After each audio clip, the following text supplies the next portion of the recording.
வணக்கம். பைபிளை முழுவதுமாக வாசிக்கும் நம் லட்சிய பயணத்திற்கு உங்களை அன்புடன் வரவேற்கிறேன். இன்று நாம் தொடக்க நூலில் 33வது அதிகாரத்தை வாசிக்க இருக்கிறோம். இதுவரை நாம் மொத்த நூல்களில் 2.69% நூல்களை வாசித்து முடித்துவிட்டோம். இன்னும் சில நூல்களை முடித்தால் நம் பயணம் வெற்றிகரமாகும். இன்றைய வாசிப்பின் மூலம் அந்த இலக்கை இன்னும் முன்னோக்கி நகர்த்துவோம். வாங்க தொடங்குவோம். யாக்கோபு ஏசா சந்திப்பு. யாக்கோபு தம் கண்களை உயர்த்தி பார்க்க ஏசா 400 ஆள்களோடு வருவதைக் கண்டார். உடனே அவர் லேயாவிடமும் ராகேலிடமும் 2 வேலைக்காரிகளிடமும் பிள்ளைகளை பிரித்து ஒப்படைத்தார். முதல் வரிசையில் வேலைக்காரிகளையும் அவர்களுடைய பிள்ளைகளையும், 2ஆம் வரிசையில் லேயாவையும் அவருடைய பிள்ளைகளையும், இறுதியில் ராகேலையும் யோசேப்பையும் நிறுத்தினார். அவர் அவர்களுக்கு முன் சென்று தம் சகோதரரை நெருங்கிச் செல்கையில் 7 முறை தரையில் வீழ்ந்து அவரை வணங்கினார். ஏசாவோ அவருக்கு எதிர்கொண்டு ஓடி அவரை அரவணைத்து இறுகக் கட்டித் தழுவி முத்தமிட்டார். இருவரும் மகிழ்ச்சி கண்ணீர் சிந்தினர். பின் கண்களை உயர்த்தி பெண்களையும் அவர்களின் பிள்ளைகளையும் கண்டு, உன்னோடு இருக்கும் இவர்கள் யார் என்று கேட்டார்.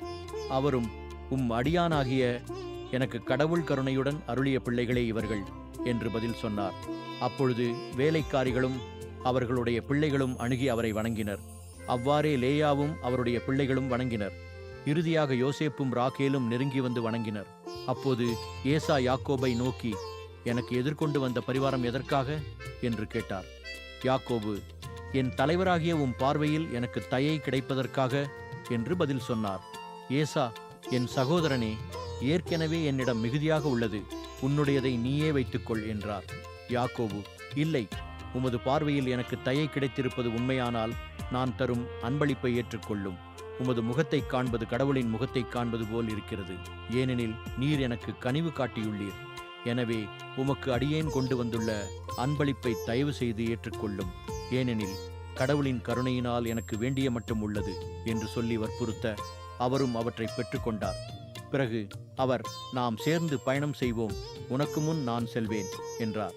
அதற்கு யாக்கோபு, பச்சிளங்குழந்தைகளும் பால் கொடுக்கும் மாடுகளும் என்னிடம் உள்ளன என்று என் தலைவராகிய உமக்கு தெரியும். அவற்றை ஒரே நாளில் வருத்தி ஓட்டிக் கொண்டு வந்தால் என் மந்தையெல்லாம் செத்துப்போகும். தலைவராகிய நீர் எனக்கு முன்னே செல்வீராக. நானோ மந்தைகள் பிள்ளைகளின் நடைக்கு ஏற்ப மெதுவாக வந்து சேயரில் உம்மை சந்திப்பேன் என்றார்.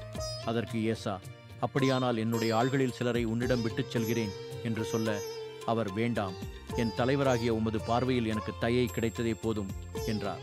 ஆகையால் ஏசா அன்றே புறப்பட்டு தாம் வந்த வழியே சேயிருக்கு திரும்பினார். யாக்கோபு சுக்கோத்தை வந்தடைந்தவுடன் அங்கே தமக்கென்று ஒரு வீடு கட்டினார். தம் மந்தைகளுக்கு குடில்களை அமைத்தார். இதனால் அந்த இடத்திற்கு சுக்கோத்து என்று பெயரிட்டார்.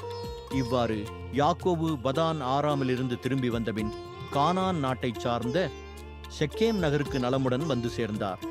அந்நகருக்கு எதிரே பாளையம் இறங்கினார். கூடாரமடித்து தங்கிய அந்நிலப்பகுதியை செக்கேமின் தந்தை ஆமோரின் புதல்வரிடமிருந்து 100 வெள்ளிக்காசுக்கு அவர் விலைக்கு வாங்கினார்.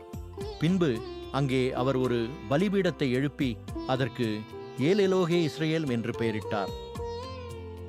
நாம் 1189 அதிகாரங்களில் 33 அதிகாரங்களை நிறைவு செய்துவிட்டோம். இன்னும் சில அதிகாரங்களை வாசித்தால் முழு பைபிளையும் முடித்து விடுவோம். நாளை அடுத்த அதிகாரத்தை பார்க்க சந்திப்போம். நாள்தோறும் இந்த பயணத்தில் நீங்களும் பங்கேற்றால் பைபிளை முழுமையாக வாசித்து முடிப்போம். இது நம் வாழ்க்கையிலும் ஆன்மாவிலும் பெரிய மாற்றத்தை ஏற்படுத்தும். இந்த பயணம் உங்களுக்கு நம்பிக்கையையும் சமாதானத்தையும் கொடுத்தால் இந்த வீடியோவை லைக் செய்யவும் சப்ஸ்கிரைப் செய்யவும் மறக்க வேண்டாம். பகிர்ந்து மற்றவர்களையும் இந்த பயணத்தில் சேருங்கள். நாளை மறக்காமல் வாருங்கள்.